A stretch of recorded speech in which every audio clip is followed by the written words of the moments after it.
Ya, sebelum memulai perkuliahan, silahkan. Oh ya, ini sudah. Mau saya silakan direkam. Ternyata Wira sudah merekamnya untuk kita. Oke, ya nanti kemudian kita akan presentasi kelompok pertama, Deosi, Joanna, dan Devina. Silahkan sebelumnya mengawalinya dengan doa dan kemudian memperkenalkan anggota kelompoknya dan kemudian melakukan presentasinya. Terus kemudian setelah itu masuk ke sesi tanya jawab, dan yang terakhir dikembalikan kepada saya ya untuk menambahkan atau ya mungkin meluruskan apa yang sudah dijelaskan oleh kelompok. Kira-kira begitu. Oke, selanjutnya saya serahkan kepada kelompok untuk melakukan presentasinya, tapi jangan lupa berdoa dulu ya. Silakan. Ya, selamat siang Pak Daniel dan selamat siang teman-teman. Sebelum memulai kegiatan kuliah pada siang hari ini, ada baiknya kita untuk memulai berdoa terlebih dahulu. Berdoa sesuai kepercayaan masing-masing, dipersilakan.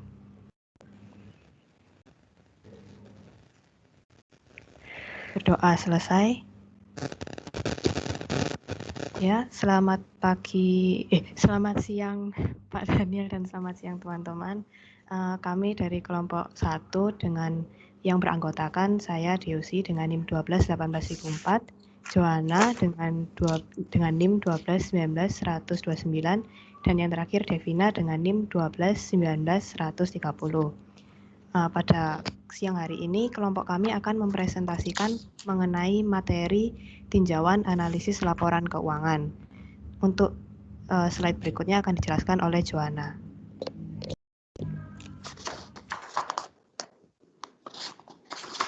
Baik, next. Nah, landasan teorinya ada pengertian analisis laporan keuangan, kemudian tujuan analisis, objek analisis, metode analisis, teknik analisis, dan keterbatasan analisis laporan keuangan. Next.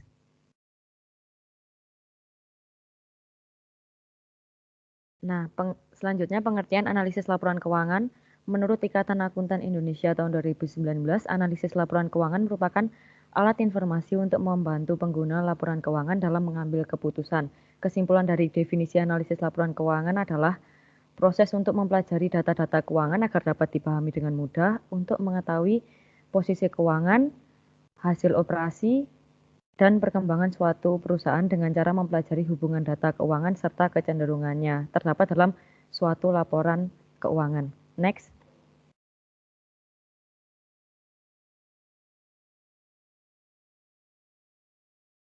Kemudian ada tujuan analisis laporan keuangan. Ini menurut Hanafi dan Halim tahun 2007.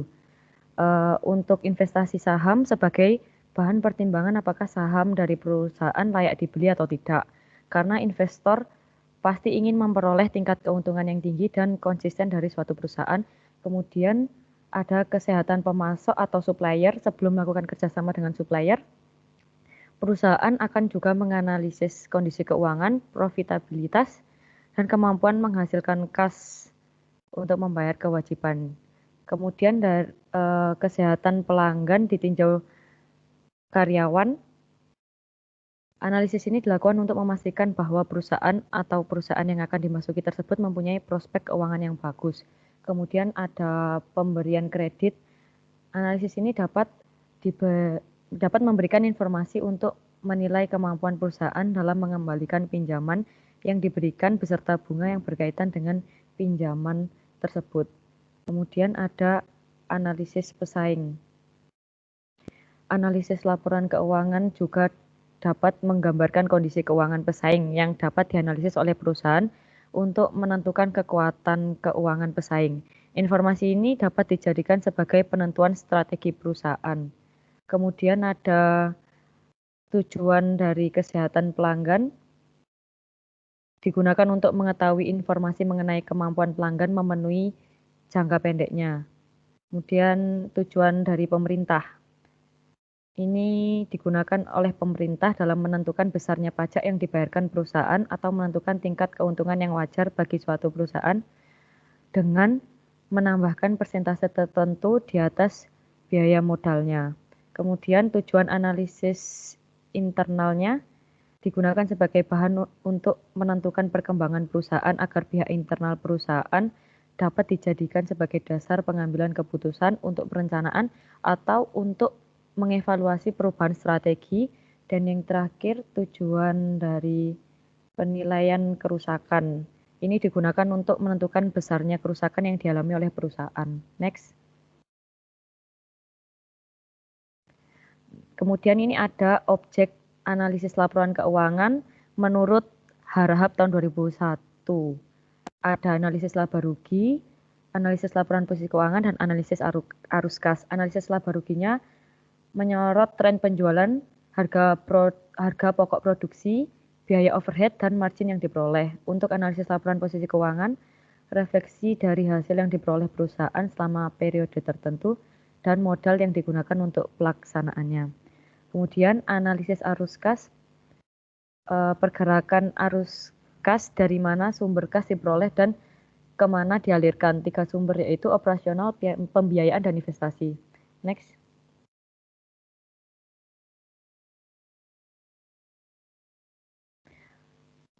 Untuk metode analisis laporan keuangan ini ada analisis horizontal dan vertikal, ini menurut Munawir tahun 2010. Analisis horizontal meliputi suatu periode atau satu saat saja dengan membandingkan antara akun yang satu dengan akun yang lain dalam laporan keuangan tersebut, sehingga hanya akan diketahui keadaan keuangan atau hasil operasi pada saat itu saja. Sedangkan analisis vertikal mengadakan perbandingan laporan keuangan untuk beberapa periode atau beberapa saat sehingga akan diketahui perkembangannya. Untuk slide selanjutnya akan dijelaskan oleh Devina.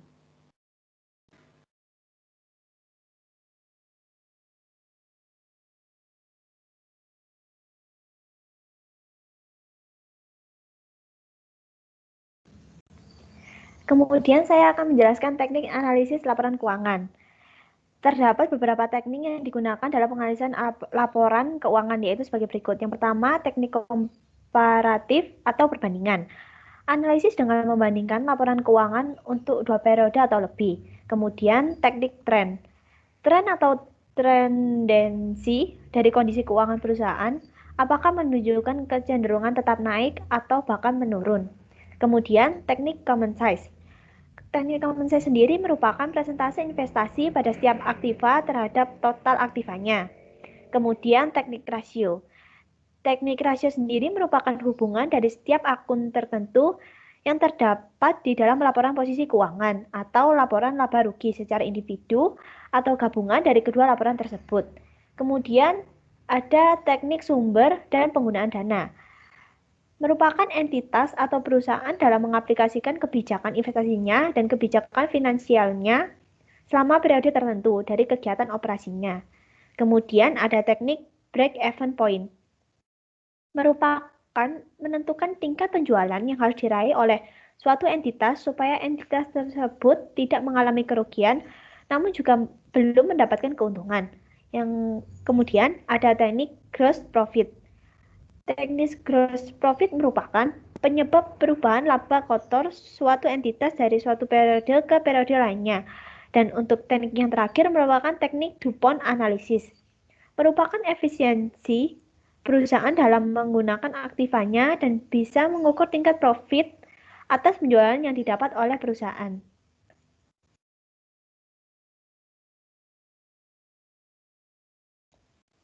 Kemudian saya akan menjelaskan keterbatasan analisis laporan keuangan.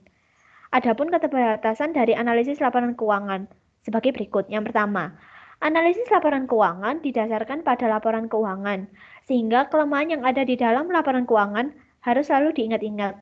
Hal tersebut supaya kesimpulan dari analisis tidak salah. Kemudian yang kedua adalah dalam penganalisisan juga harus melihat beberapa aspek seperti situasi ekonomi, gaya manajemen, situasi industri, tujuan perusahaan, dan budaya masyarakat.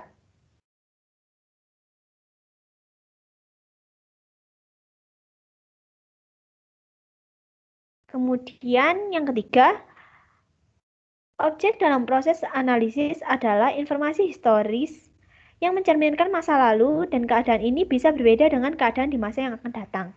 Yang keempat, jika membandingkan dengan perusahaan lain, maka harus dilihat beberapa perbedaan prinsip yang dapat menjadi penyebab perbedaan angka. Misal, prinsip akuntansi, ukuran perusahaan, jenis industri, periode laporan, laporan individual atau konsolidasi, dan yang terakhir, motif perusahaan.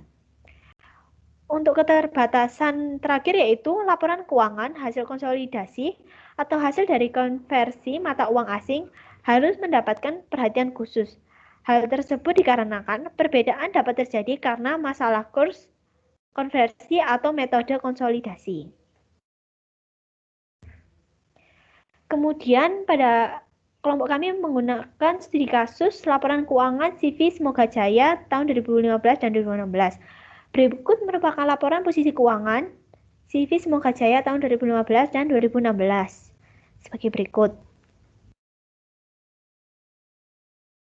Kemudian yang kedua yaitu laporan laba rugi CV Semoga Jaya tahun 2015 dan 2016 sebagai berikut. Untuk studi kasus yang kedua akan dijelaskan oleh Cediosi. Selanjutnya untuk studi kasus yang kedua ada laporan keuangan dari PT Unilever Tbk tahun 2017 dan 2018. Ini merupakan laporan posisi keuangannya. Dilihat dari jumlah asetnya dari 2017 ke 2018 mengalami kenaikan. Next.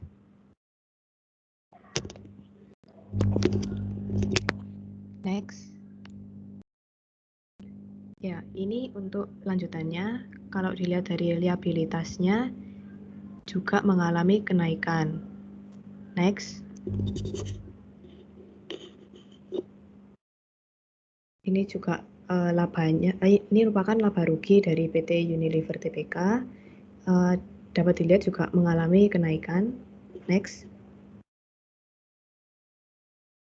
Nah, ini untuk pembahasan. Yang pertama, pembahasan dari CV Semoga Jaya untuk tahun 2015 dan 2016.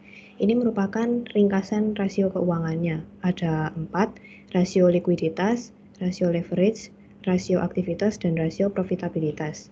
Untuk yang pertama, rasio likuiditas dapat kita lihat kalau rasio lancar dan rasio cepatnya itu sama-sama naik. Nah, naiknya rasio lancar dan rasio cepat ini berarti menandakan kalau perusahaan itu mampu meningkatkan likuiditasnya dengan cara menaikkan laba ditahan. Kalau dilihat dari laporan posisi keuangannya yang di awal tadi punyanya CV Semoga Jaya, dapat dilihat kalau misalkan laba ditahannya itu juga meningkat dari tahun 2015 ke 2016. Kalau 2015 itu tadi sekitar 100 juta sekian, di 2016 meningkat jadi 158 juta sekian. Nah, kemudian untuk rasio leverage ini dapat dilihat kalau dua-duanya rasio utang dan time interest rasionya itu turun. Nah, di mata kreditur ini merupakan hal yang menarik, terutama di rasio utang. Nah, kenapa menarik? Karena kalau misalkan rasio utangnya itu turun, berarti menandakan kalau perusahaan itu memiliki dana yang bisa tidak terlalu banyak untuk melakukan utang. Jadi kreditur juga bisa menjadi hal yang menarik ya bagi kreditur untuk ini rasio utangnya. Kemudian untuk time interest rasionya itu juga menurun. Nah, ini juga menjadi hal yang perlu diperhatikan oleh kreditur karena tingkat perusahaan untuk mengembalikan utangnya itu juga termasuk turun. Untuk rasio aktivitas, untuk rata-rata periode pengumpulan piutangnya konstan, tidak naik dan tidak turun. Untuk perputaran persediaan dan perputaran aset, dua-duanya mengalami penurunan. Nah, penurunan ini menandakan kalau bidang bahwa perusahaan dalam bidang penjualannya itu berjalan kurang efektif. Begitu juga dengan pengelolaan aset dari perusahaan, karena ini turun dari 1,49 jadi 1,46. Nah, untuk rasio profitabilitas, semuanya mengalami penurunan, baik dari margin keuntungan, tingkat pengembalian aset, dan tingkat pengembalian ekuitas. Semuanya mengalami penurunan, berarti menandakan bahwa CV Semoga Jaya ini masih belum cukup mampu dalam menggunakan ekuitasnya dan keseluruhan asetnya agar bisa menghasilkan laba bersih. Next.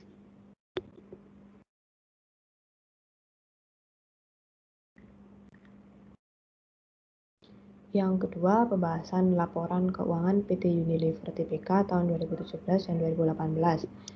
Untuk yang di sini ada 3 rasio. Yang pertama, rasio likuiditas, solvabilitas, dan rasio rentabilitas. Untuk yang pertama, rasio likuiditas, dapat dilihat bahwa rasio lancarnya mengalami kenaikan dari 65 jadi 75%. Kemudian rasio cepatnya juga naik. Nah, yang rasio kas ini konstan. Kalau yang perputaran piutang menurun, rata-rata pengumpulannya naik. Kemudian yang selanjutnya perputaran persediaan menurun, dan yang terakhir rata-rata persediaan naik. Nah, jika dilihat dari current ratio atau rasio lancar itu mengalami kenaikan 10%, berarti menandakan bahwa perusahaan tersebut memiliki aktiva lancar yang cukup untuk memenuhi kewajiban lancarnya. Dapat dilihat dari aktiva lancar rumusnya dibandingkan dengan hutang lancar. Nah, kemudian selanjutnya untuk rasio solvabilitas. Rasio solvabilitas ini menandakan kemampuan perusahaan tersebut mampu untuk membayar kewajibannya. Kenapa disebut mampu? Karena yang pertama, rasio modal dengan aktiva, kemudian rasio modal dengan aktiva tetap, kemudian rasio aktiva tetap dengan hutang jangka panjang. Ini ketiga rasio ini mengalami kenaikan. Nah, berarti dari rumusnya kan dapat dilihat bahwa ini modal ini berkaitan dengan modal dan total aktiva, berarti menandakan bahwa modal yang dimiliki perusahaan itu masih lebih besar daripada aktivanya. Nah, kemudian untuk rasio selanjutnya ya rasio utang jangka panjang dengan modal sendiri, rasio utang dengan modal sendiri, rasio utang dengan aktiva, itu semuanya mengalami penurunan.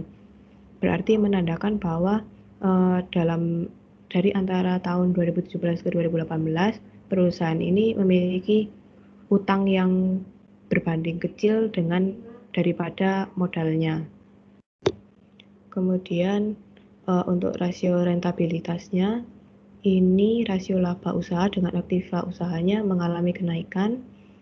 Terus perputaran aktiva usahanya yang mengalami penurunan sebesar 4%. Selain itu, gross margin ratio dan operating margin ratio-nya mengalami kenaikan. Dari rasio rentabilitas ini rata-ratanya mengalami kenaikan. Nah, berarti tandanya bahwa perusahaan ini mampu dalam mengefisiensikan beban atau harga pokok penjualan agar bisa mendapatkan keuntungan yang lebih daripada penjualan yang dilakukan. Next. Nah, untuk kesimpulannya, yang pertama, analisis keuangan bersifat penting demi kemajuan perusahaan. Nah, analisis keuangan ini sangat penting bagi perusahaan karena dengan dilakukannya analisis, kita menjadi tahu bagaimana sih kinerja dari perusahaan tersebut. Dari hasil analisa tersebut, kita juga bisa membandingkan dengan perusahaan lain yang mungkin sama sektornya dengan perusahaan tersebut. Nah, jika dibandingkan, kita bisa melihat apakah perusahaan ini baik atau tidak untuk kedepannya. Dan misalkan tidak baik, itu bisa menjadi alat untuk memperbaiki kinerja perusahaan di masa yang akan datang. Nah, kalau misalkan perusahaan tersebut memiliki kinerja yang baik, tentunya pasti akan memberikan laba yang lebih baik pula. Nah, laba yang baik ini juga bisa menjadi tingkat kesejahteraan bagi para pihak-pihak yang di sekitar perusahaan. Yang kedua, perlu memahami tentang teknik dan metode analisa laporan keuangan. bagi orang yang akan menganalisa laporan keuangan itu sangat penting untuk memahami teknik dan metodenya. Karena apa? Jika terjadi kesalahan dalam penganalisaan, itu bisa sangat berdampak bagi perusahaan. Kalau misalkan analisanya itu meleset atau kurang bagaimana, kan itu pasti berdampak buruk bagi perusahaan karena tidak bisa mengetahui kelemahan sesungguhnya dari perusahaan tersebut maupun juga kekuatan dari perusahaan itu sendiri. Next. Sekian presentasi dari kelompok kami. Kami ucapkan terima kasih. Selanjutnya, untuk pertanyaan, kami akan membuka 3 sesi, di mana satu sesinya berjumlah 3 penanya. Untuk sesi 1 akan saya pilih terlebih dahulu. Yang pertama ada Agnes, kemudian Angela, kemudian Kak Cynthia. Untuk sesi pertama 3 penanya ini dulu. Untuk yang pertama, silakan Agnes mengutarakan pertanyaannya. Baik, terima kasih untuk kesempatannya Kak Teosi. Saya Agnes Monica dengan NIM 121910001. Ingin bertanya, di tinjauan analisis laporan keuangan kan tadi dijelaskan analisis kredit, yang mana kreditur perdagangan atau kreditur operasi biasanya menyerahkan barang atau jasa ke perusahaan dan berharap pembayaran dalam jangka waktu yang wajar. Dan seringkali kewajarannya itu ditentukan sama norma industri. Kalau boleh tahu norma industri itu yang bagaimana ya? Terima kasih. Oke, terima kasih. Berarti pertanyaannya mengenai norma industri. Untuk yang penanya kedua, Angela, dipersilakan. Baik, Teosi, terima kasih atas kesempatannya. Saya Angela Margareta dengan NIM 1219004 hendak bertanya apa perbedaan dari analisis kredit dengan analisis ekuitas. Terima kasih. Baik, perbedaan dari analisis kredit dan analisis ekuitas. Untuk yang ketiga, untuk penanya terakhir di sesi pertama ini ada dari Kak Cynthia, bisa mengutarakan pertanyaannya. Ya, terima kasih. Nama saya Cynthia Dwi Alverina dengan NIM 1219143. Saya mau bertanya, apakah ada tatanan atau langkah-langkah dalam perusahaan untuk analisis laporan keuangan? Terima kasih. Baik, terima kasih pertanyaannya. Untuk sesi pertama, kami mohon, kelompok mohon untuk diberikan waktu untuk berdiskusi.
Baik, saya akan menjawab pertanyaan dari Agnes.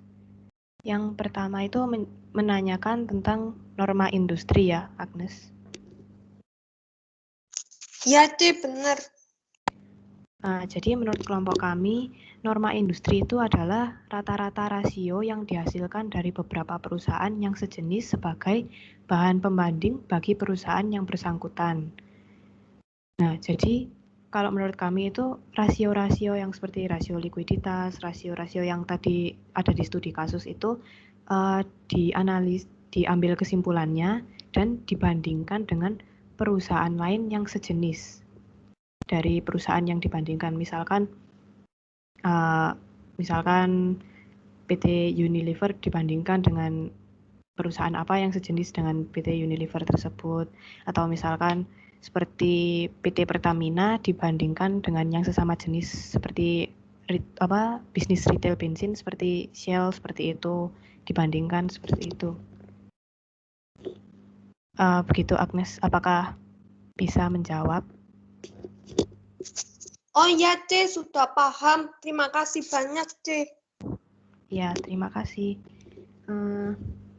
Selanjutnya untuk pertanyaan dari Angel akan dijawab oleh Devina.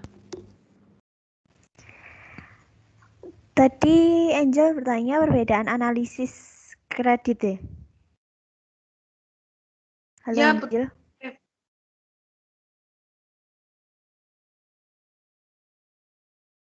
Halo? Ya, Dev, betul.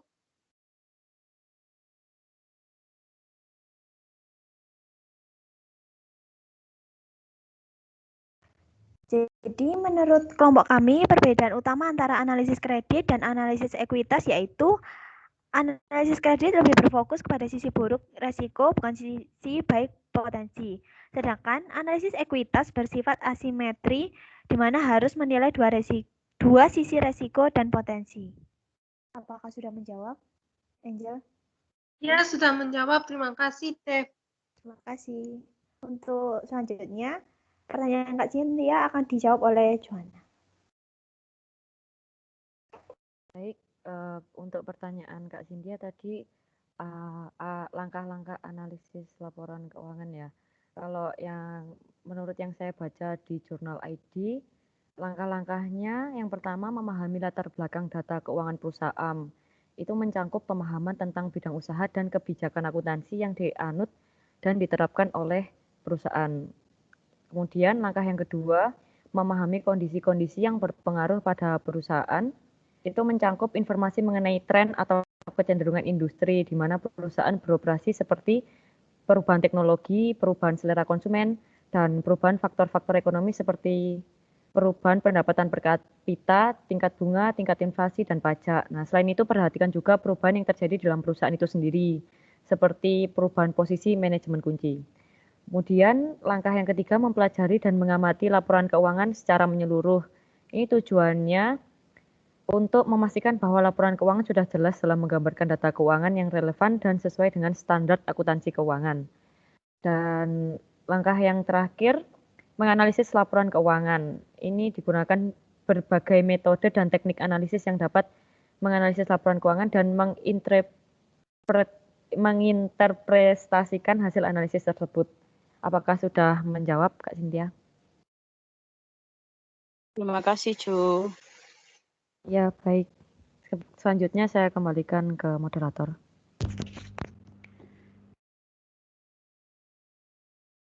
Baik, terima kasih untuk sesi pertama telah selesai. Yang selanjutnya akan dibuka sesi kedua. Untuk penanya pertama ada Jojo, yang kedua ada Samuel, yang ketiga ada Isabella. Untuk sesi kedua ini dulu, untuk sesi selanjutnya mohon ditunggu. Oh ya, untuk yang pertama Jojo silakan mengutarakan pertanyaannya. Saya Johannes dengan NIM 1219116. Saya ingin bertanya, apakah aspek yang penting untuk yang dapat menunjukkan bahwa laporan keuangan perusahaan tersebut sehat?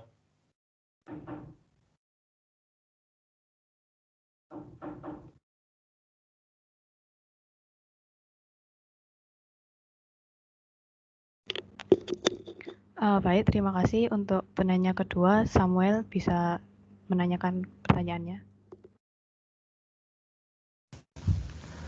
Nama saya Samuel Karismawinata dengan NIM 1219121. Saya mau tanya, pada saat saya menganalisis satu laporan perusahaan di tahun 2015 sampai tahun 2019, itu terdapat akun yang berbeda di tahun-tahun berikutnya. Seperti contoh tahun utang usaha tahun 2015, itu ada utang usaha pihak ketiga sama utang usaha berelasi. Sedangkan untuk di tahun 2017-nya terdapat akun utang usaha saja. Utang usaha berelasi dan pihak ketiganya tidak ada. Yang saya mau tanyakan di sini, apa yang menyebabkan akun tersebut bisa berbeda dengan tahun-tahun sebelumnya? Itu saja. Ya, baik. Terima kasih, Samuel.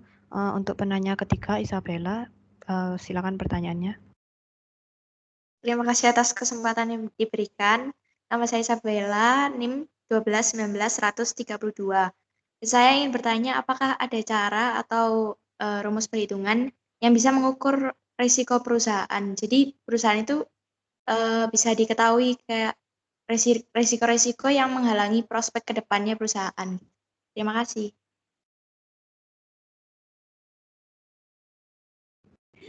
Baik, terima kasih, Bella.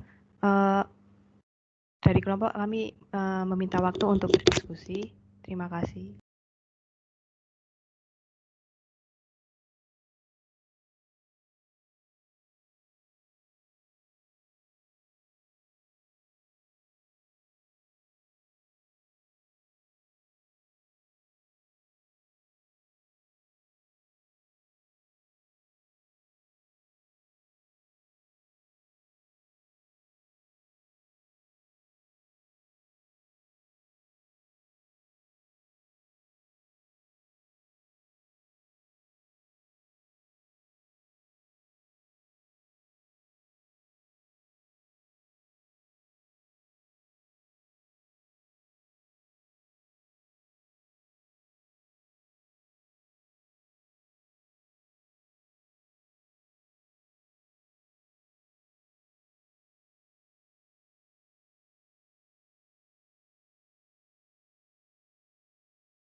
Untuk pertanyaan pertama pada sesi kedua, Jojo, untuk pertanyaannya akan dijawab oleh Joanna. Dipersilakan, Joanna.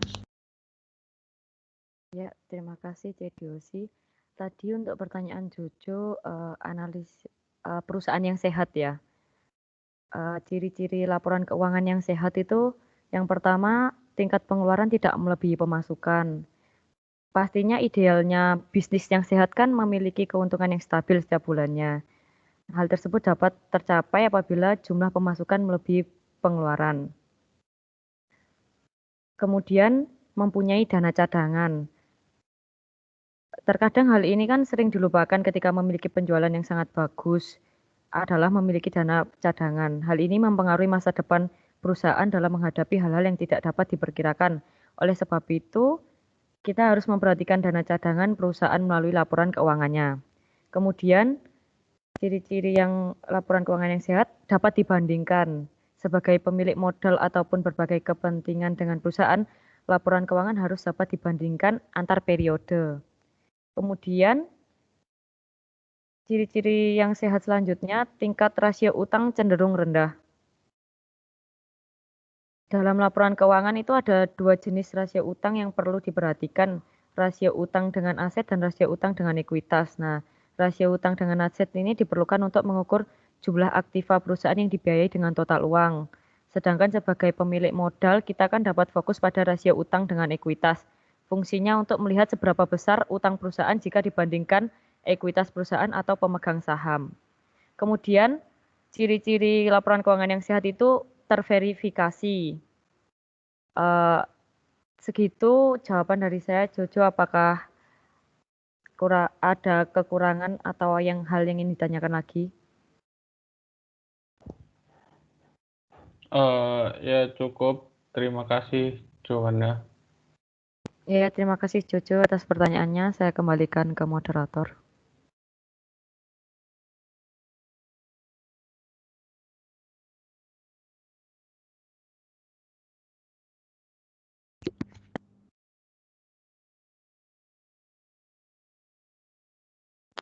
Iya, terima kasih Joanna dan Jojo.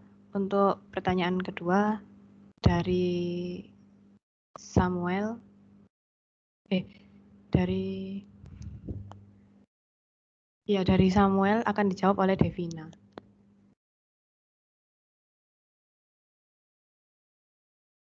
Saya akan menjawab pertanyaan dari Samuel. Menurut saya, karena laporan keuangan sendiri disesuaikan dengan kondisi yang ada, jadi tiap tahunnya belum tentu sama, seperti itu. Apakah menjawab, Samuel?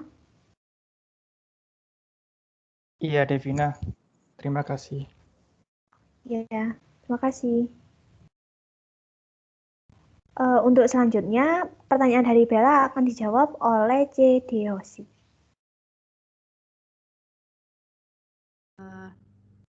Ya, terima kasih.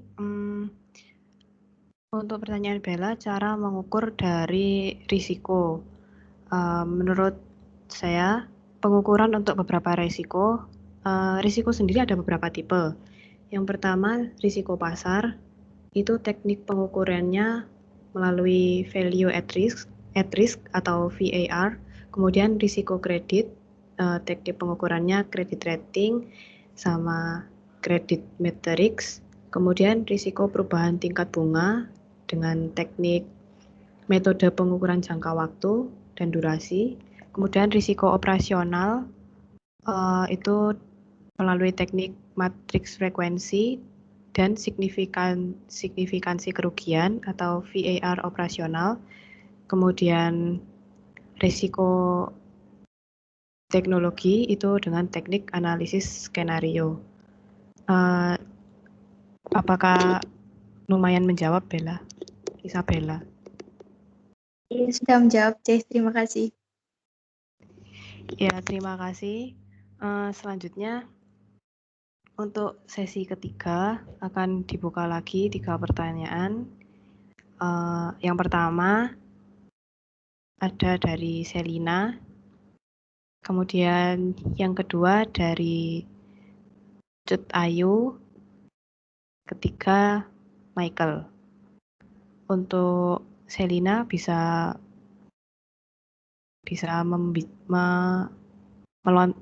yaitu jawab apa pertanyaannya? Iya, terima kasih atas waktunya. Perkenalkan, nama saya Selina Dini Murti, NIM 1219136. Saya ingin bertanya, bagaimana jika saat kita ingin menganalisis laporan keuangan, ternyata laporan keuangan yang kita analisis itu terdeteksi adanya kecurangan? Jadi bagaimana cara menganalisis laporan keuangannya? Terima kasih. Terima kasih. Untuk penanya kedua, Cut Ayu. Silakan pertanyaannya. Baik, terima kasih atas kesempatan yang telah diberikan. Perkenalkan, nama saya Cut Ayu dengan NIM 121910444. Saya ingin bertanya kepada kelompok. Pada slide teknik analisis laporan keuangan disebutkan bahwa teknik break-even point ini kan menentukan tingkat penjualan yang harus diraih oleh suatu entitas. Nah, supaya entitas tersebut itu tidak mengalami kerugian. Nah, tapi di sini juga dituliskan bahwa namun juga belum mendapatkan keuntungan. Nah, saya masih belum paham dengan teknik break-even point ini. Itu yang pertama. Untuk yang kedua, menyambung pertanyaan dari Kak Cynthia tadi untuk langkah-langkah menganalisis laporan keuangan. Nah, itu kan tadi ada beberapa teknik yang disebutkan ya. Itu kalau kita mau menganalisis itu harus urutkah atau dari misalnya dari teknik kooperatif atau teknik tren kayak gitu-gitu Kak. Sama yang tadi analisis rasio yang dilontarkan sama Isabella itu kok maksud saya ada urutannya atau gimana Kak? Gitu. Terima kasih. Ya, terima kasih. Yang terakhir, pertanyaan dari Michael. Silakan pertanyaannya. Baik, terima kasih untuk kesempatannya. Saya Michael Roland Wijaya dengan NIM 121910034. Seperti yang kita ketahui, kalau di analisis laporan keuangan ada beberapa rasio dan cukup banyak. Pertanyaan saya adalah dalam kondisi apakah diperlukan untuk kegunaan angka rasio keuangan? Terima kasih. Baik, terima kasih atas pertanyaannya. Untuk sesi 3, sesi terakhir ini, kami meminta waktu untuk berdiskusi. Terima kasih.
Untuk Cut, pertanyaannya kan tadi ada 2 ya. Halo Cut. Halo. Ya, yang pertama kali kan tentang BEP ya, break even point. Ya. Nah, Iya. Nah, jadi break even point ini itu adalah titik impas di mana posisi jumlah pendapatan dan biaya itu sama atau seimbang sehingga tidak terdapat keuntungan ataupun kerugian dalam suatu perusahaan. Nah, kemudian BEP ini merupakan suatu keadaan perusahaan di mana dengan keadaan tersebut perusahaan tidak mengalami kerugian tapi juga tidak mendapatkan keuntungan. Jadi namanya posisi terjadi keseimbangan yaitu impas, titik impas. Apakah sudah jelas tentang BEP? Iya, sudah. Terima kasih. Itu yang pertanyaan yang kedua, Cut. Halo. Kenapa, Ci? Iya, tadi kan tanyanya Iya. tentang BEP sama satunya apa? Iya, kan di situ kan tadi disebutkan ada beberapa teknik yang digunakan untuk menganalisis laporan keuangan ya. Iya. Itu apakah ada urutan yang apa ya, Kak? Kayak misalnya Harus dari urut teknik atau komparatif, enggak, gitu. terus common side, iya, terus mulai analisisnya itu dari yang mana gitu. Oh, iya ya. Baik. Untuk jawabannya akan didiskusikan terlebih dahulu. Terima kasih. Baik, makasih, C.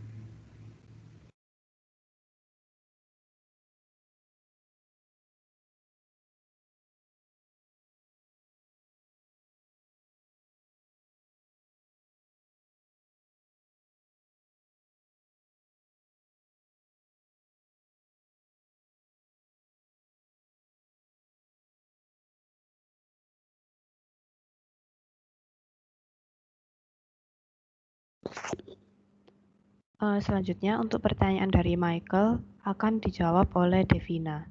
Dipersilakan Devina.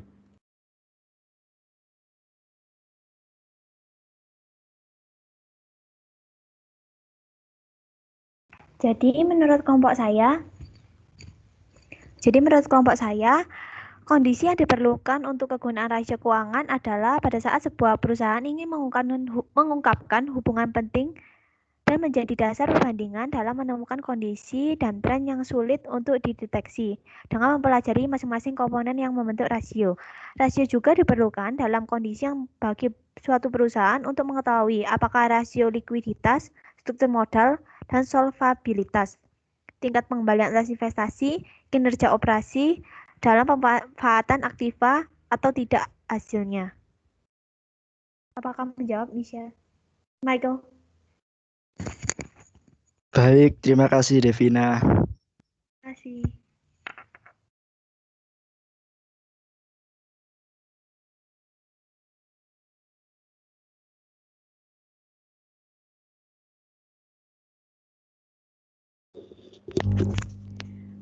Baik, untuk pertanyaan selanjutnya dari Selina akan dijawab oleh Joanna.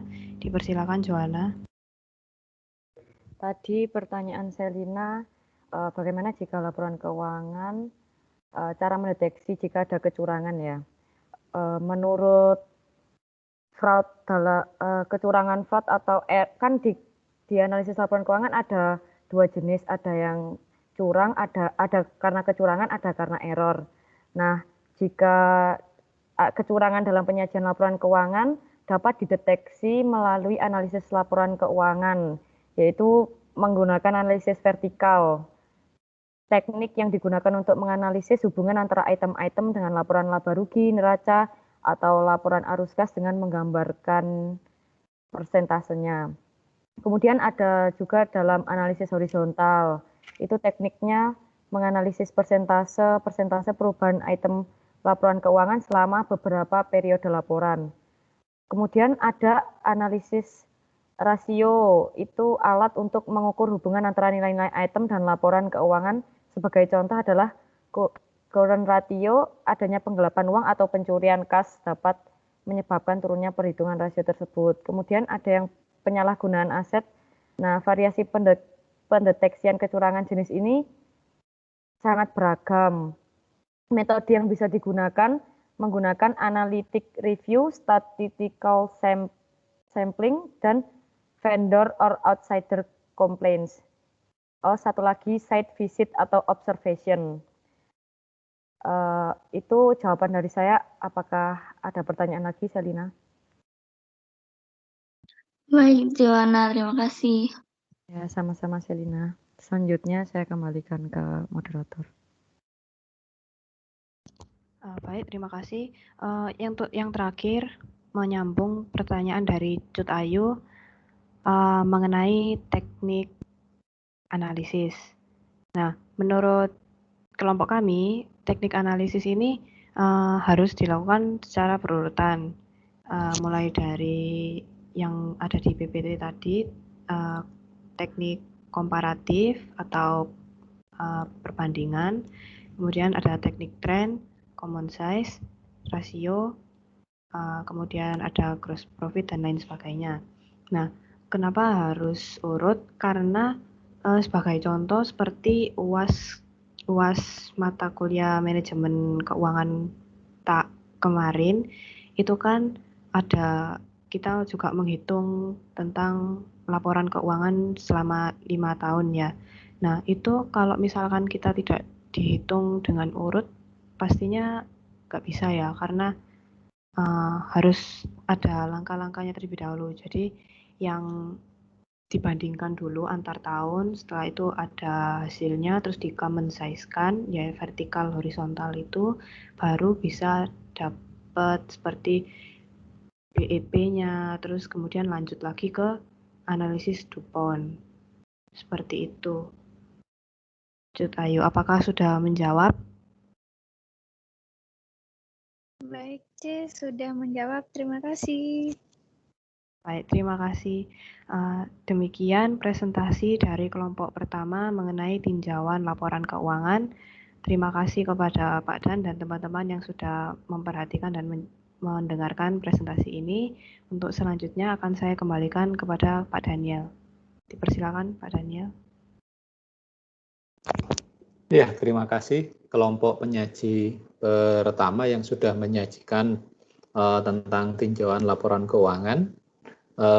Cukup baik, jadi presentasinya cukup baik, terutama yang saya suka itu adalah PPT-nya, tidak katakanlah seperti PPT model saya gitu ya. Kalau saya buat itu pasti kemudian boseni karena bentuknya lebih banyak kata-kata, teksnya tidak kemudian variatif gambarnya seperti yang disajikan kelompok ini.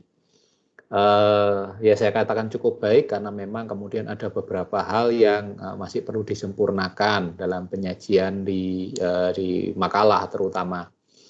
Terus kemudian bagaimana membawa di diskusi sudah sangat baik karena kemudian menggunakan moderator yang mengatur lalu lintas mekanisme tanya jawabnya, dan kemudian satu dengan yang lain itu saling berbagi, dan yang saya senang tidak butuh waktu lama untuk diskusi.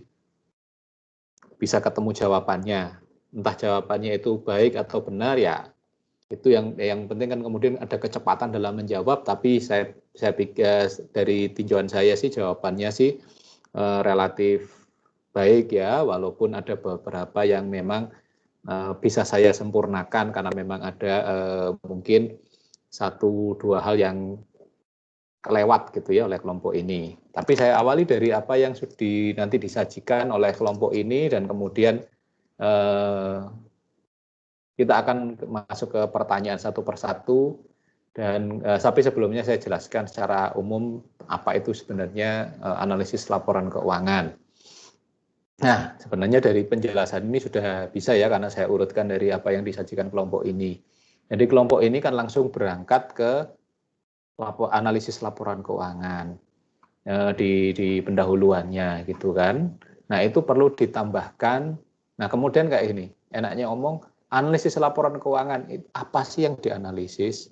Analisis itu kan kata kerja ya, kita melakukan aktivitas analisis, review, dan kemudian memberi nilai gitu ya. Nah, apa yang direview, apa yang kemudian dianalisis. Nah, bahan bakunya itu kan ada yang namanya laporan keuangan. Makanya setahu saya judulnya di perkuliahan pertama ini adalah laporan keuangan dan analisis laporan keuangan. Jadi itu yang perlu dimasukkan dulu. Jadi sebenarnya kelompok ini menceritakan apa sih laporan keuangan. Tidak perlu detail, tapi kemudian apa sih sebenarnya laporan keuangan. Nah, laporan keuangan itu adalah ini kayak begini, apa aja isinya, dan kemudian apa langkah-langkah analisis. Nah, kalau yang dianalisis sebenarnya nggak ada masalah, karena ya di latar belakang cuma kurang sedikit aja, karena kemudian langsung menuju kepada apa yang langsung pada analisisnya. Tapi apa yang dianalisis itu yang mungkin bisa ditambahkan di kelompok ini. Jadi penjelasan mengenai laporan keuangan tidak perlu detail, tapi ya bukan sebaiknya, tapi seharusnya memang ada, karena kita tidak tahu apa yang kita analisis kalau tidak ada penjelasan mengenai laporan keuangannya. Demikian pula di bab 2, awal-awal itu mestinya juga di 2.1-nya itu menjelaskan sebenarnya apa itu laporan, bagaimana dan mengapa laporan keuangan. Karena pentingnya, mengapa sih? Karena ada satu catatan yang penting. Kenapa sih kita sampai harus melakukan analisis laporan keuangan? Karena laporan keuangan sendiri itu punya batasan. Batasannya salah satunya itu adalah yang disebut dengan sophisticated reader. Bahwa pembaca laporan keuangan, penyusun laporan keuangan, apalagi pembaca laporan keuangan itu adalah orang yang terampil. Sophisticated itu artinya lebih jauh lagi, bukan hanya terampil tapi canggih. Berarti apa? Pembaca laporan keuangan itu harus canggih. Makanya itu karena ada keterbatasan itu, bahwa laporan keuangan itu hanya bisa disajikan dan dibaca oleh mereka yang sophisticated, maka perlu dilakukan analisis untuk menghasilkan informasi yang berguna untuk pengambilan keputusan. Nah, itu aja sih yang harusnya masuk baik di bab 1 maupun di bab 2 awal-awal.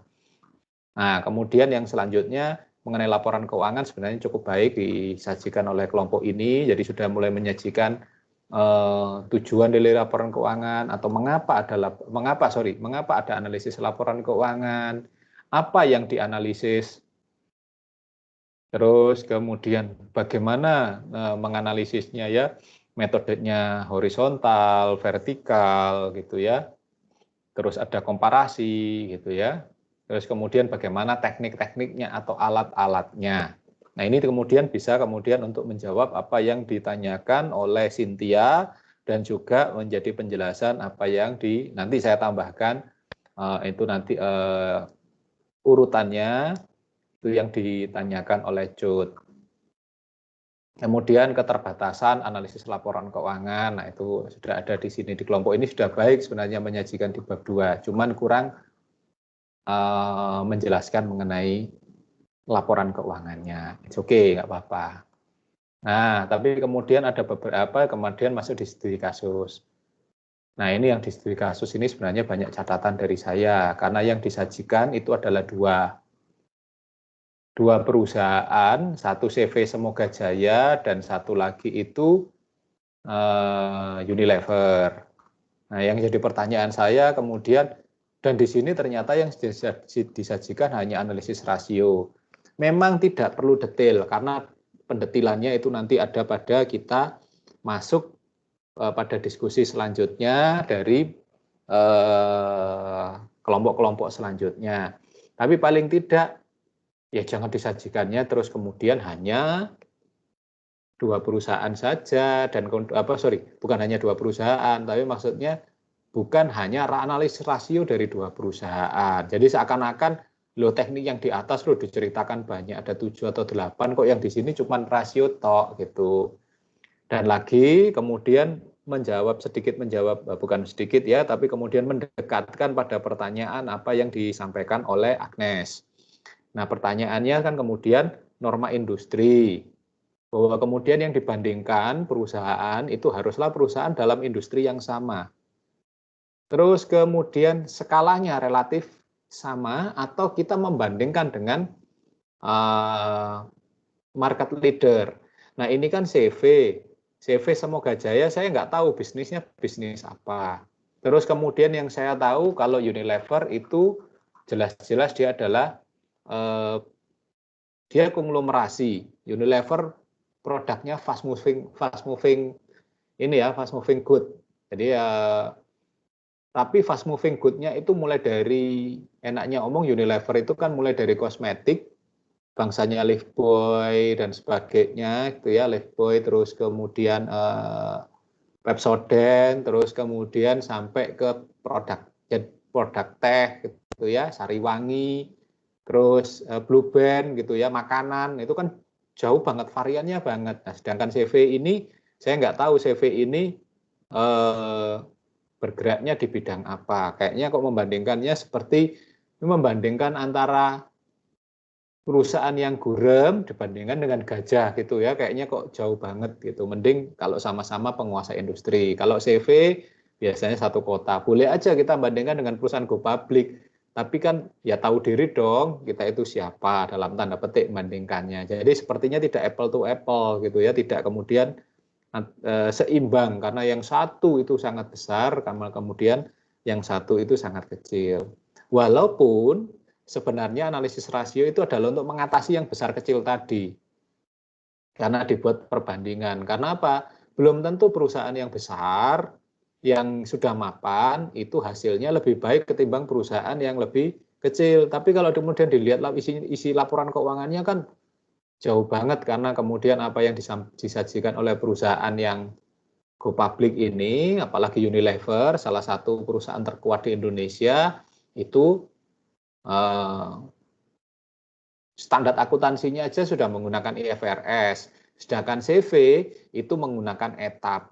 Artinya standarnya aja berbeda. Bagaimana kalau standarnya berbeda, terus kemudian itu kita minta hasil yang sama. Jadi kemudian ya ini kita belajar bareng ya, kita tidak membandingkannya terlalu jomplang seperti itu. Nah itu terkait dengan pertanyaan pertama tadi, urusan oleh Agnes tadi tentang norma industri itu ya. Jadi bisa saja ukuran perusahaan, bisa terkait dengan kemudian sifat perusahaan, itu perusahaan yang perusahaan go public atau non go public, dan industrinya itu berbeda ya, manufaktur, apakah terus kemudian dia manufaktur pun macam-macam. Manufaktur ada yang kimia dasar, itu beda lagi. Nah kalau kita membandingkan kemudian katakanlah Pak sama-sama manufaktur kan pabrikasi nih Unilever, industrinya mengolah dari bahan baku sampai bahan jadi, oke berarti dia manufaktur, dibandingkan dengan kimia dasar, sama-sama manufakturnya, kimia dasarnya apa? Contohnya pabrik industri obat gitu kan ya, kemudian dengan tempo scan Pacific ya sama-sama fast moving forward yang fast moving good ya, tempo scan Pacific itu produksinya bangsanya Hemaviton dan sebagainya, tapi kemudian yang kita bandingkan loh, satunya perusahaan membuat makanan, lebih banyak makanan dan kemudian kosmetik, yang satunya produsen obat. Nah itu kan tentu tidak semudah itu dikomparasi. Walaupun satu industri, tapi kemudian subsektornya berbeda, itu berarti kemudian relatif tidak bisa diperbandingkan. Nah itu namanya norma industri. Terus kemudian yang lain lagi, nah di sini yang dimasukkan itu hanya kemudian satu saja analisis rasio. Padahal kita tahu ada banyak. Ada BEP, ada common size, ada DuPont, ada trend, ada komparatif. Nah, ini yang kemudian jadi apa ya, kurang nendang gitulah yang disampaikan oleh kelompok ini. Tapi sebenarnya sudah cukup baik, walaupun ini nanti kita detail-detailnya dapat banyak dari kelompok-kelompok selanjutnya. Tapi paling tidak di awal ini kawan-kawan yang lain tahu gambarannya. Oh, ini loh rasio. Oh, ini loh bagaimana kemudian komparasinya dibandingkan dengan 2 tahun. Padahal kalau kita lihat tidak bisa dilihat trennya itu kalau 2 tahun. Tren itu bisa diambil kalau minimal 3 tahun pun bisa, tapi kemudian tidak bisa ditarik garis trennya atau garis regresinya. Yang paling bagus itu adalah 5 tahun, karena kemudian dari skolastik naik turunnya itu bisa ditarik garis trennya, garis lurus. Nah, kemudian saya kembalikan katakanlah ke UAS kemarin, banyak yang hampir semua sih tidak ada yang menampilkan garis tren, garis kecenderungan yang menjadi dasar dari analisis tren. Dasar analisisnya tren ada naik turun ini, tapi ditulis oh kondisinya cenderung naik, salah.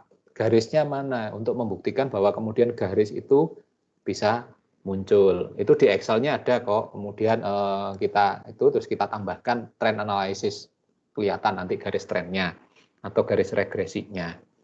Nah, ini sebenarnya kemudian bisa menjawab dari pertanyaannya Cynthia dan Cut. Nah, BEP-nya sudah dijawab dengan baik tadi oleh DOC. Titik impas, seri gitu ya, tidak untung, tidak rugi. Atau kalau kemudian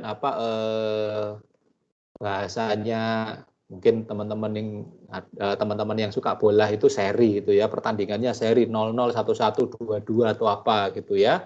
Tidak ada yang menang, tidak ada yang kalah.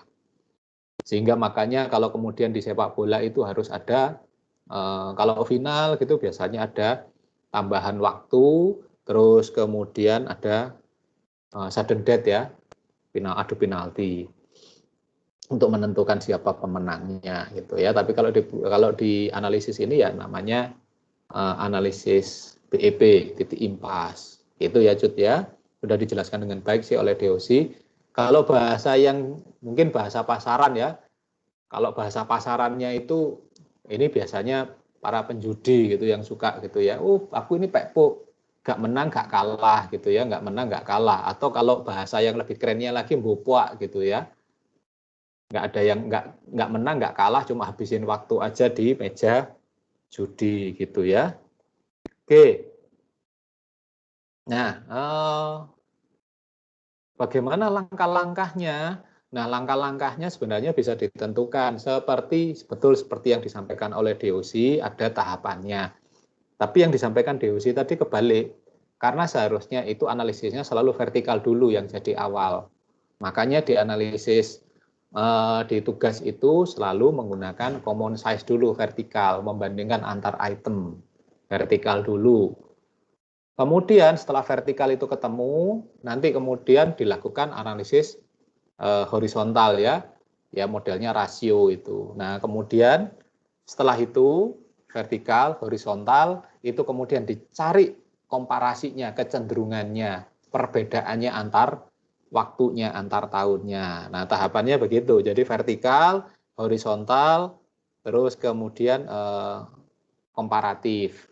Perkara nanti apa yang mau dipakai, teknik-tekniknya terserah saja. Tapi yang paling banyak dipakai itu tentu saja common size ya, yang awal itu untuk vertikal, dan kemudian untuk trennya itu sebelum masuk ke trennya itu dilihat duponnya, rasionya, perbandingan antar item itu, kemudian ditarik trennya, karena tren itu adalah dasar dari penilaian komparatif. Apa di sini nanti untuk jadi masukan juga bisa dituliskan di sini nanti kawan-kawan yang ada di sini itu kelompok ini nanti ditambahkan.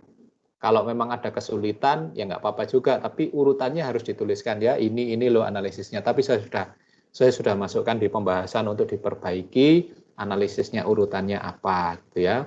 Kalau di saya break even point dulu, terus kemudian common size, baru DuPont, baru rasio, dan kemudian masuk tren serta relatif.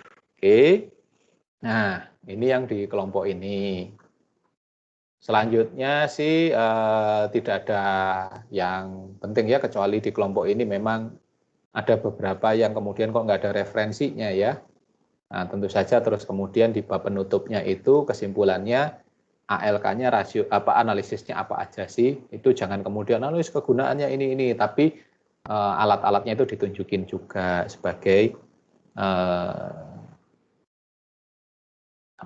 simpulan yang ada. Jadi ALK dan alat-alatnya. Oke, norma industri sudah saya jawab.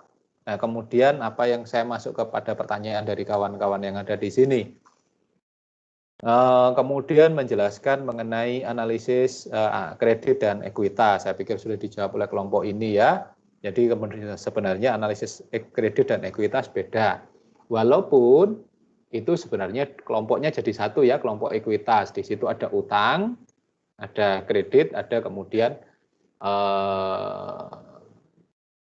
nah kalau itu kan utang ya. Kalau kredit di sini saya nggak ngerti. Kredit di sini apa yang dimaksud oleh Angela? Kredit di sini itu analisis kredit kita yang punya piutang ke orang, atau kita memberi orang lain utang, atau kita berhutang. Gimana Angela? Halo? Kita yang piutang, Pak. Kita punya piutang ke perusahaan lain, artinya berarti itu di sisinya debit ya?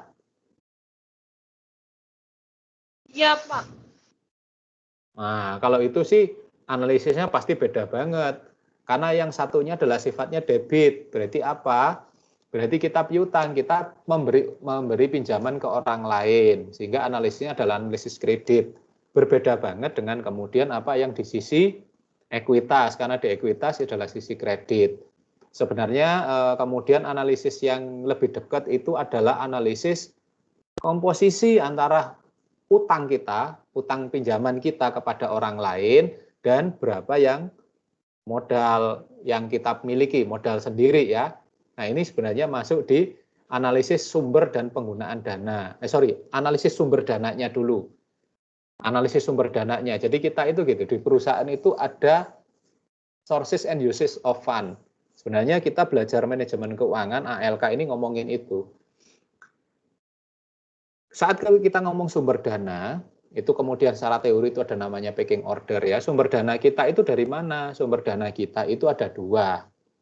Satu internal, satu eksternal. Nah, kalau yang internal itu kita punya yang namanya saldo laba. Nah, saldo laba itu ya sudah punya kita sendiri dan itu tidak berkonsekuensi apapun, baik biaya modal maupun konsekuensi yang namanya cost of capital, biaya modal. Tapi kalau kita menggunakan sumber dana yang eksternal itu ada dua juga. Kalau internal satu ya, sumber dana eksternal itu kita punya sumber dana utang dan sumber dana dari modal. Nah, kenapa kok ini dianggap eksternal? Karena bagi perusahaan, bagi kita yang manajemen pengelola itu, mau pemegang saham itu investor itu adalah orang luar karena dia hanya taruh duit, kita yang mengerjakan. Nah, sumber dananya itu dua. Itu ada yang sumber dana utang dan sumber dana modal atau saham atau penempatan gitu ya. Nah, dua ini harus dibandingkan, lebih besar mana? Jangan-jangan perusahaan kita itu lebih banyak modal sendirinya atau lebih banyak utangnya. Kalau kita lebih banyak utangnya, seberapa besar? Nah, itu yang tidak boleh terlalu besar. Dalam perusahaan itu maksimal, asli undang-undangnya yang awalnya itu 75, sekarang berubah, maksimal utang itu adalah 80% dari total pendanaan kita. Jadi kalau kita utang kita sudah 80%, itu kita bisa secara hukum dinyatakan bangkrut. 20% modalnya.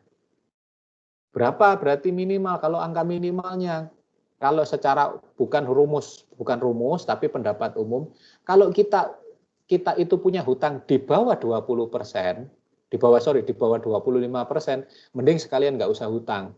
Kondisinya perusahaan menjadi unleveraged, tidak menggunakan hutang sama sekali. Kalau menggunakan leverage, jangan hanya kecil-kecil. Kalau utangmu kecil, itu tidak akan meningkatkan kinerja leverage kita gitu ya.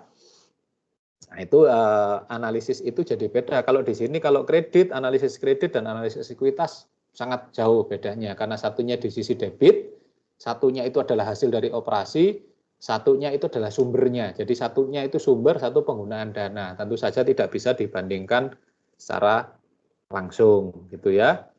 Tapi kalau itu dari utang dan saham kita itu bisa dibandingin ya. Jadi di ekuitas itu bisa kemudian dibandingkan antara utang atau kewajiban dibandingkan dengan ekuitas kita. Jadi sumbernya tidak boleh utang yang terlalu besar.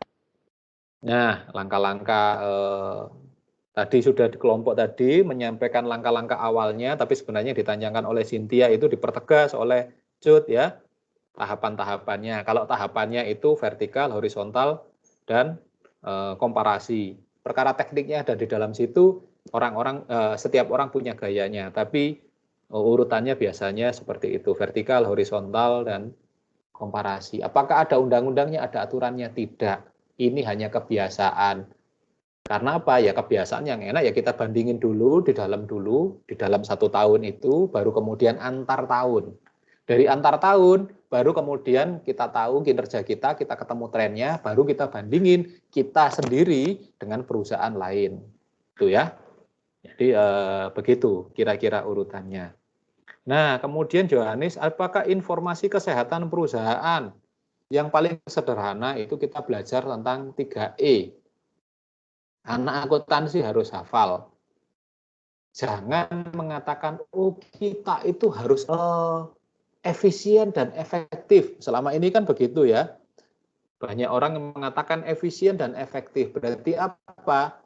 Berarti kita siap-siap menjadi perusahaan yang tidak mendapatkan untung. Karena kalau efisien, kalau bahasa yang benar, kalau bahasa akuntansi, itu tergambar di yang namanya laporan laba rugi, itu adalah efektif, efisien, ekonomis.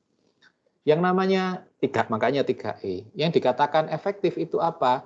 Berapapun pendapatan yang kita dapatkan, itu adalah efektif. Efektif itu adalah kemampuan perusahaan menghasilkan pendapatan. Bukan menghasilkan laba loh ya. Menghasilkan pendapatan at all cost dengan biaya berapapun. Nah, kalau orang-orang pemasaran selalu mengatakan gitu, pokoknya pendapatan yang setinggi-tingginya ya, biaya pemasaran kita bisa alokasikan sebesar-besarnya. Yang penting kita melakukan pendapatan. Nah, itu yang kenapa di situ ada orang akuntansi. Nah, orang akuntansi punya 3E yang di laba rugi itu. Efektif itu tentang pendapatan, tentang omset. Sedangkan efisien itu adalah kemampuan kita mengelola sumber daya seminimal mungkin. Makanya kemudian efektif dan efisien, bukan efisien dan efektif. Kita efektif dulu, cari pendapatan yang setinggi-tingginya, tapi kemudian harus mempertimbangkan efisien. Efisien itu apa? Berarti kemudian kita menggunakan sumber daya seminimal mungkin. Biaya itu harus serendah, biaya dan beban itu harus serendah mungkin. Kalau efisien dulu, efisien Pak, kita kan nggak apa-apa Pak. Efisien dulu baru efektif. Mana ada kalau kemudian kamu ngirit sengirit-ngiritnya, sepahit-pahitnya gitu kan, sebakil-bakilnya, terus kamu ingin pendapat pendapatan yang tinggi-tingginya. Loh Pak, ekonomi kan gitu. Prinsip ekonomi itu kan dengan usaha yang sedikit-dikitnya mendapatkan hasil sebanyak-banyaknya. Itu orang pelit, orang serakah gitu ya, nggak mau keluar duit tapi maunya hasilnya banyak. Ya nggak boleh kayak begitu. Karena kita rasional, orang akuntansi itu, maka kita bukan pendapatnya orang ekonomi, kita juga bukan pendapatnya orang manajemen. Kita orang akuntansi mengatakan efektif baru kemudian efisien. Nah, kemudian kenapa kemudian ada yang ketiga ekonomis? Ya iyalah, kemudian efektif dan ekonomis itu kalau dibandingkan, diketemukan, itu menghasilkan tingkat ekonomis. Ekonomis itu apa? Labanya. Ya, kemudian kalau pendapatan kita besar, terus kemudian kita bisa efisien, berarti kecil pengeluaran kita, ya kita akan menghasilkan laba yang gede, yang ekonomis. Itu ya. Nah, inilah yang dibuat paling gampang melihat dasar kesehatan kita gitu ya. Dan ini berarti merujuk pada kinerja kita selama ini. Tapi secara khusus nanti juga akan ada kita belajar tentang rasio-rasio khusus yang menjelaskan tentang bagaimana melihat informasi kesehatan ini. Ini juga kemudian melihat dari menjawab dari pertanyaan Isabella tentang menghitung resiko perusahaan. Selain resiko-resiko yang disebutkan, dengan rasio sebenarnya bisa. Itu nanti rumusnya namanya, yang menemukan pertama kali itu namanya Altman. Pak Altman itu menjelaskan tahun, saya lupa tahunnya berapa, tahun 70-an sekitar, atau 76 atau berapa gitu ya. Dia mengeluarkan kemudian bahwa ternyata dari beberapa rasio itu bila diatur, ditata, itu mengeluarkan yang namanya Z-score. Makanya terkenal menjadi Altman Z-score. Kemudian sekarang berkembang sih, ada Smijewski, ada Olsen, ada beberapa ya, ada 5 orang kalau nggak salah yang punya rumus masing-masing. Ada yang Y-score, X-score gitu ya, karena merujuk dari Altman Z-score. Nah itu kemudian bisa dilihat resiko perusahaan, resikonya apa? Kalau kondisinya kayak begini, maka dia akan punya resiko cenderung akan bangkrut, entah 2-3 tahun, entah 2 tahun, entah 3 tahun, entah 5 tahun ke depan akan bangkrut kalau kondisinya tetap seperti ini. Nah, kalau dalam laporan keuangan nanti itu akan muncul namanya sustainability report, laporan berkelanjutan. Itu bagaimana going concern perusahaan, prinsip akuntansi nomornya saya lupa, nomor 5 atau nomor 6 yang mengatakan bahwa kemudian perusahaan itu harus going concern, perusahaan itu harus bisa bertahan dan bisa bertumbuh dalam jangka panjang. Nah, itu yang menjadi alat ukur yang paling, jadi dari alat ukur yang 3E yang sederhana itu bisa dikembangkan sampai kemudian menjadi alat ukur Z-score atau Y-score atau X-score. Ada 5 orang itu ya. Kalau mau lihat di deskripsi kakak kelas Anda itu ada. Bagaimana membandingkan antar mereka gitu. Kalau tidak ya silahkan melihat di blog saya itu ada tentang analisis kebangkrutan. Nah itu bagaimana kemudian resiko dan informasi kesehatan itu muncul. Nah, sedangkan kemudian dari Samuel, antar tahun Pak berbeda. Jangan salah, standar akuntansi itu harus konsisten, mengatakan bahwa konsisten laporan keuangan itu harus tetap.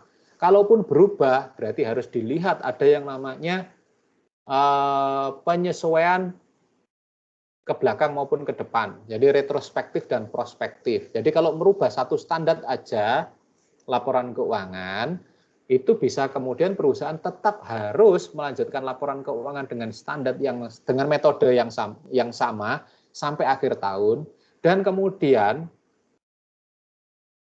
itu yang prospektif, yang retrospektif. Berarti kalau sekarang berubahnya di bulan Maret gitu ya, maka harus dibuatkan laporan keuangan dengan metode yang baru sejak Januari kemarin sampai akhir tahun. Jadi dibuat 2. Jadi akhir laporan keuangannya 2. Sehingga makanya akuntansi itu sangat konsisten, tidak kemudian berubah-ubah antar waktu. Karena apa? Karena kalau tidak konsisten berubah diperbandingkan.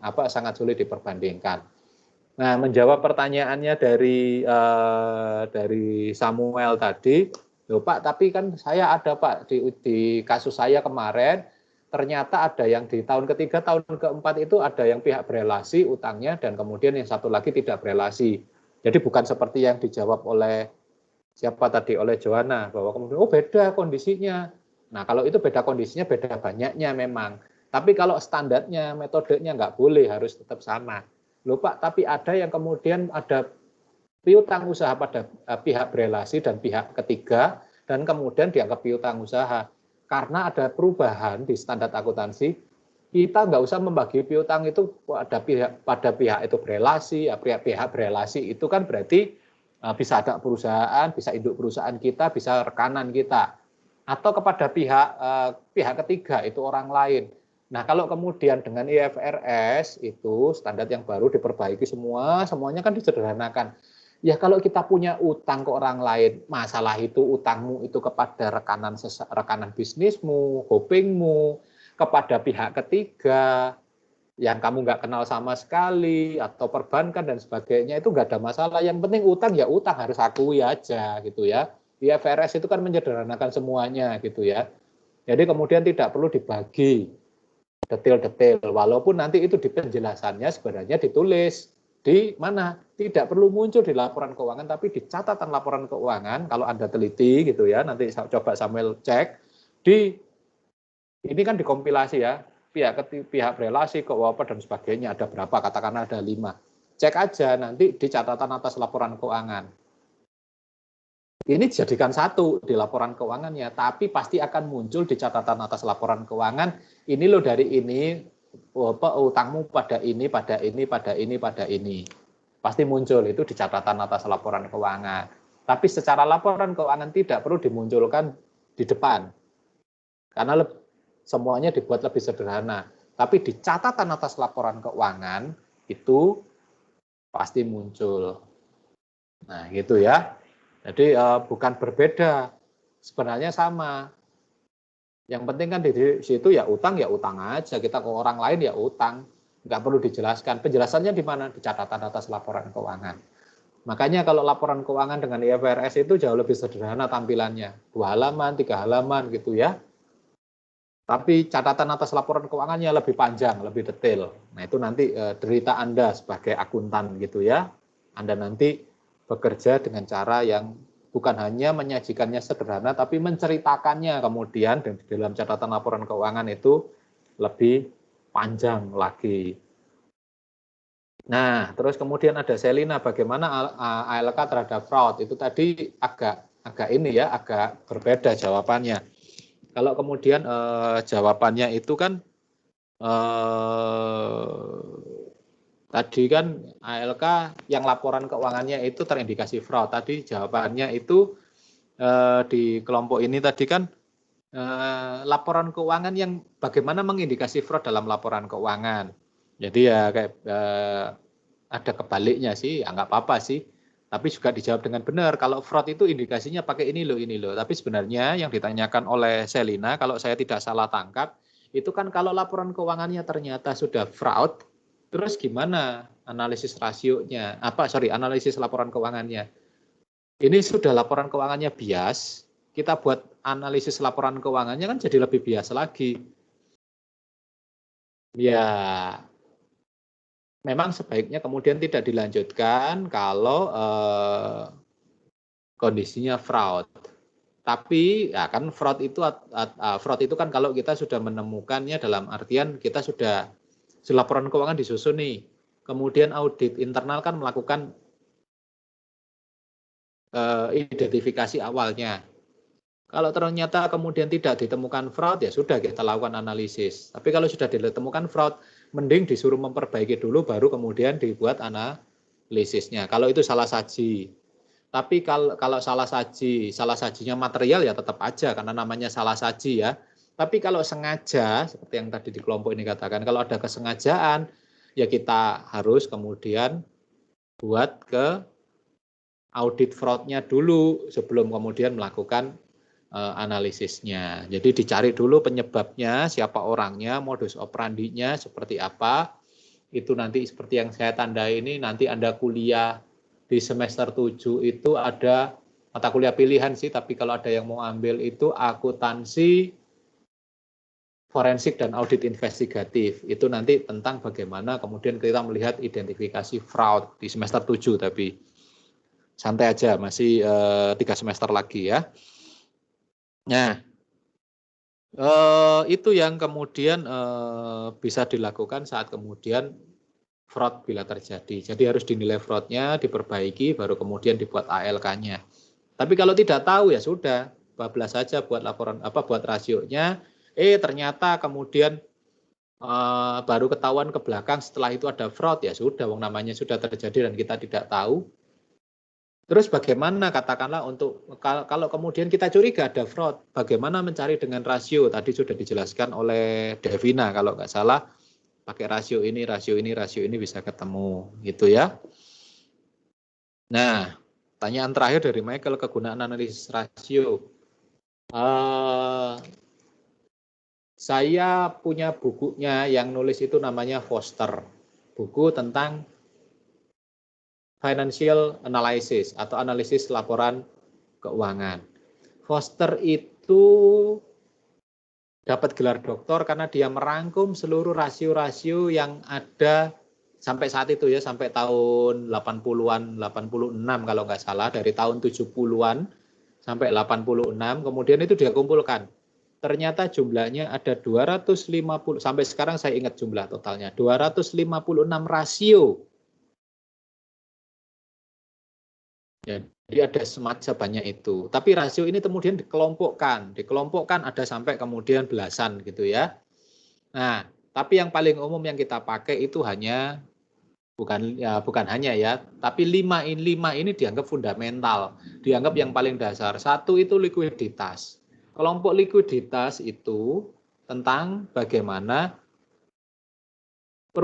kemampuan perusahaan membayar jangka pendek. Di sini tadi sudah dijelaskan ada current ratio, ada asset quick ratio, ada cash ratio, itu yang kemudian kelompok-kelompok likuiditas. Bagaimana kemampuan perusahaan membayar dalam jangka pendek. Kemudian ada yang disebut dengan solvabilitas, bagaimana kemampuan perusahaan membayar pengeluaran-pengeluarannya dalam jangka panjang, kewajiban-kewajibannya dalam jangka panjang. Ya kaitannya apa? Ini bukan lagi ngomongin dengan utang usaha, tapi dengan kredit utang jangka panjang, solvabilitas. Terus kemudian bagaimana kemampuan perusahaan menghasilkan laba. Itu muncul dengan rentabilitas atau profitabilitas. Kelompok-kelompok di sini ada ROI, ROE, ROA, RONW, ROCE dan sebagainya ya. Bagaimana kemampuan perusahaan mencapai tingkat kemampuan, bagaimana tingkat kemampuan, bagaimana perusahaan itu dalam mencapai labanya. Terus kemudian ada kelompok keempat, itu yang disebut dengan rasio aktivitas. Bagaimana kita dari rasio itu kita bisa melihat aktivitas operasional perusahaan. Nah, ini kata kuncinya ada di perputaran aset, perputaran persediaan. Jadi berapa kali aset itu, berapa kali persediaan itu bisa berputar. Artinya berapa kali dia bisa menjadi penghasilan bagi perusahaan. Nah, kalau yang tadi solvabilitas itu kata kuncinya debt ya, debt to equity, debt ya. Jadi debt ya karena utang jangka panjang ya. Jadi di kewajiban jangka panjang. Debt to equity, debt to apa gitu ya, perbandingan yang terhadap utang jangka panjang kita. Mampu nggak kita membayar utang jangka panjang kita.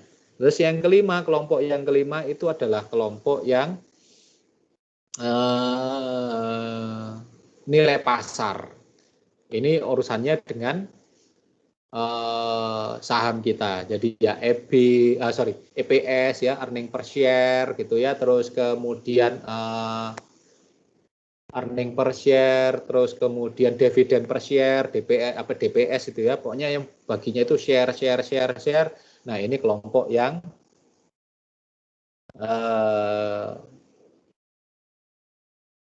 nilai pasar. Ada lagi sebenarnya masih banyak rasio yang kemudian lebih mudah diperbandingkan, yang kemudian jadi tugas kita ya, Tobinski. Itu kemudian menghasilkan nilai perusahaan atau value of the firm. Itu gabungan dari beberapa rasio, ada 5 rasio yang kemudian kalau nggak salah 4 atau 5 rasio digabungkan jadi satu, itu nanti ketemu hasilnya. Ada lagi sebenarnya rasio-rasio yang sifatnya independen, yang kemudian terkait dengan value juga. Ada yang namanya EVA. Ya, sini nggak ada yang namanya EVA ya, tapi bukan EVA itu maksudnya economic value added, bagaimana nilai tambah. Jadi terkait dengan namanya nilai tambah. Ada EVA, ada MVA, market value added, nilai tambah kita di perusahaan. Jadi terkait dengan nilai tambah. Terus kemudian FVA, financial value added. Ada banyak yang belakangnya itu value added. Nah, itu ada kelompok yang lain itu terkait dengan nilai perusahaan. Terus kemudian yang tadi sudah saya ceritakan bagaimana analisis kebangkrutan, ada Z score, ada X score, ada Y score. Itu juga kemudian bagaimana melihat kebangkrutan. Nah, itu kalau dikumpulkan jumlahnya 256. Itu sampai tahun 80-an loh, pertengahan tahun 80-an. Kalau kemudian diteliti lagi sekarang mungkin jumlahnya lebih banyak lagi rasio itu. Tapi kemudian kegunaannya masing-masing kelompok-kelompok itu. Ya yang fundamental yang 5 tadi. Likuiditas, solvabilitas, rentabilitas atau profitabilitas, terus kemudian aktivitas dan nilai pasar. Terus ada lagi yang lain lagi tadi kebangkrutan. Terus ada value added, nilai tambah. Ada kemudian nilai perusahaan, value of the firm. Dan berapa kelompok-kelompok yang lain yang dipergunakan. Nah, ini bedanya nanti yang kemudian katakanlah profitabilitas, solvabilitas ini akan relatif jadi variabel independen kalau di penelitian. Sedangkan value of the firm dan lain sebagainya itu nanti menjadi Y-nya, jadi variabel dependennya gitu ya. Jadi nanti enaknya ngomong pengaruh nilai perusahaan, analisis pengaruh nilai perusahaan dengan alat analisis dengan analisis rasio sebagai pembanding ya, pasti kemudian Y-nya itu Tobinski, terus kemudian X-nya itu adalah rasio-rasio tadi, kelompok-kelompok likuiditas, solvabilitas, rentabilitas atau profitabilitas, aktivitas dan nilai pasar. Nah, masing-masing ini ada anaknya, likuiditas rasionya berapa, ada banyak, solvabilitas ada banyak. Nah, itu yang kemudian jadi tugas Anda belajar nanti di semester ini, di tugas akhir nanti. Jadi apa yang ditanyakan oleh Michael itu adalah kegunaan angka rasio ini apa sih? Nah, itu nanti terjawabnya di UAS Anda. Kegunaannya ini loh untuk menghitung ini. Tapi tadi kelompok ini sudah menjelaskan likuiditas tentang apa? Tentang kemampuan perusahaan membiayai kewajiban jangka pendeknya, solvabilitas jangka panjang, dan seterusnya dan seterusnya. Nanti kita akan belajar satu persatu kemanfaatan dari analisis rasio analisis laporan keuangan. Tidak hanya rasio ya, analisis rasio, tapi semuanya nanti kemudian akan dibentuk memang rasio, karena rasio itu mengurangi atau mengatasi kelemahan dari angka absolut. Itu kira-kira yang kita pelajari sepanjang satu semester ini. Jadi tidak hanya laporan keuangan, tapi analisis laporan keuangan. Nah, minggu depan itu sudah mulai masuk analisis laporan keuangannya ya. Nah, itu yang lebih detail-detail nanti. Oh, jadi apa? Tidak seperti ini, kelompok ini kan likuiditas untuk ini. Nanti enggak likuiditas, rumusnya likuiditas apa aja. Solvabilitas, rumusnya apa aja. Nah, itu sebenarnya bisa kemudian menggunakan bukunya siapapun gitu ya. Setahu saya kalau menggunakan buku waktu Anda belajar manajemen keuangan, Markus itu sekitar 25-an. Terus kemudian kalau yang pakai buku yang lain ya, Western Kaplan itu sekitar 30-an. Tapi nanti di buku ini, di buku ALK itu nanti sekitar 35-an gitu ya, 35 rumus yang harus Anda masukkan di situ. Tapi Anda bebas kok, tidak harus pakai buku yang saya wajibkan. Kalau mau lebih banyak lebih baik. Jadi Y-nya tetap 1, Tobinski, X-nya itu tetap 5, tapi X11, X12, X21, X22, X31, X33 itu bisa sangat banyak.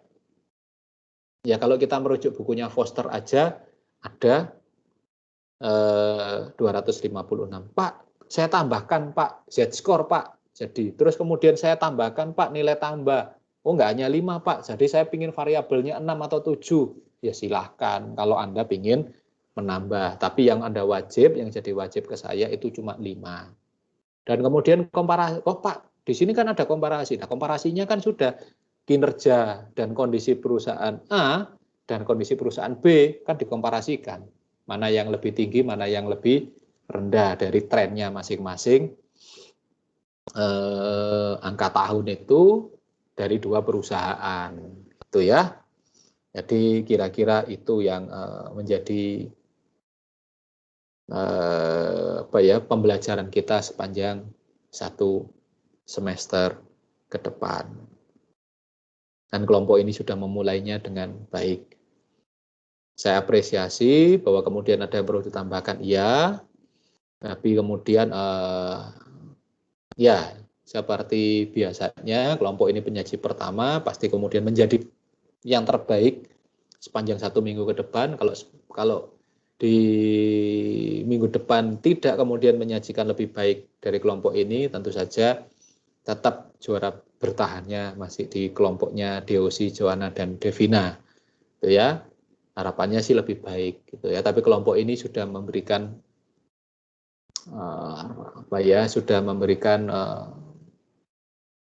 standar yang cukup tinggi bagi kelompok ini, bagi perkuliahan di semester ini, gitu ya. Oke. Sampai di sini mungkin ada yang ditanyakan, didiskusikan terkait perkuliahan kita hari ini. Silahkan bagi siapapun yang ada di sini, entah itu penyaji, entah itu siapapun ya yang ada di perkuliahan ini.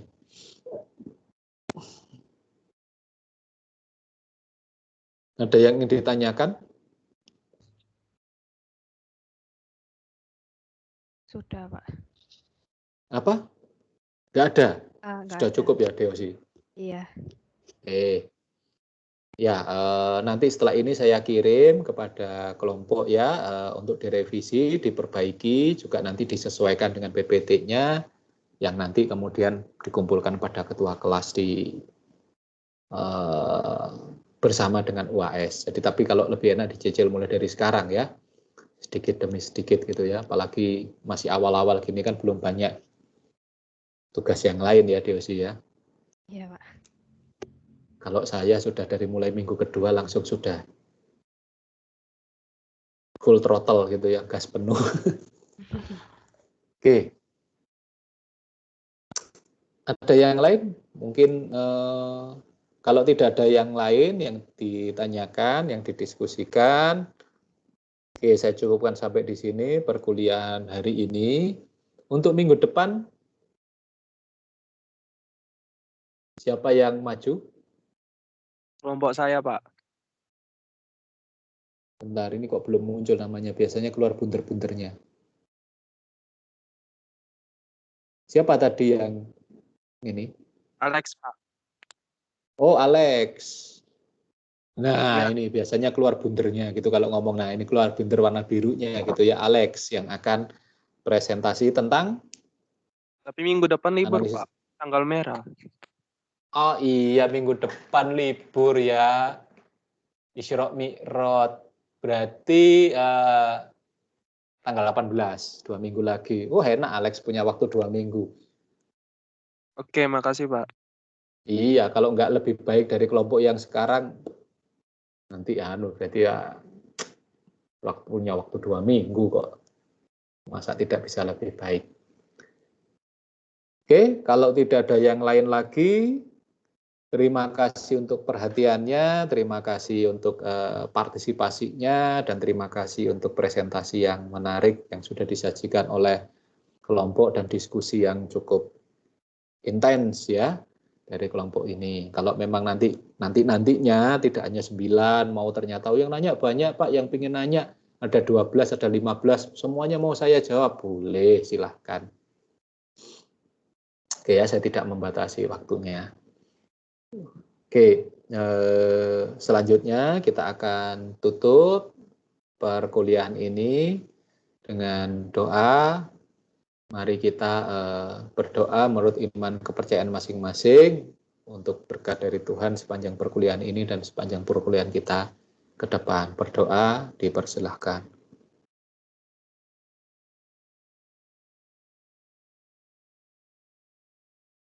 Terima kasih, sampai ketemu di 2 minggu